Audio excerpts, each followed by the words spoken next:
On est malgré tout relativement zen. Je pense que ça fait 6 ans qu'on travaille. On se faisait la réflexion. C'est pas comme déposer une demande et attendre 6 ans. Ça fait 6 ans qu'on travaille activement, des dizaines d'heures par semaine.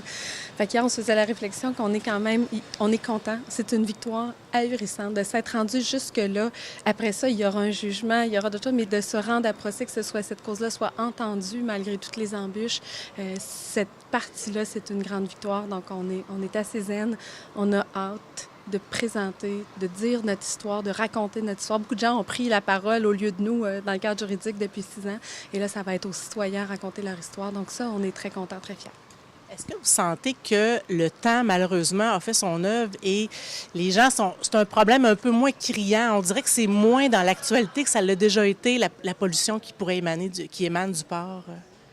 Non, j'ai pas cette impression-là. Je pense que ça suit des vagues, c'est-à-dire qu'il y a des moments comme tout où ça tombe plus en latence, puis des moments où le sentiment d'urgence est plus fort. Au contraire, dans la dernière année, on a senti beaucoup d'émotions. Il y a eu une marche une semaine avant les élections qui a encore attiré des centaines de citoyens. C'est encore toutes les semaines ou presque dans les médias, même brièvement. Et ça, pour une cause environnementale, peut-être plus d'une ampleur locale, c'est très rare. Là. Donc, non, on est malgré tout très content qu'encore aujourd'hui, et c'est la preuve, il y a encore quelqu'un qui écrivait ce matin, bien, moi, je suis là et ça se passe toujours. Là. Donc, oui, il peut y avoir des vagues, mais non, on est encore très satisfait de voir que ça préoccupe encore les gens, que les gens ont encore envie de s'investir pour que ça change.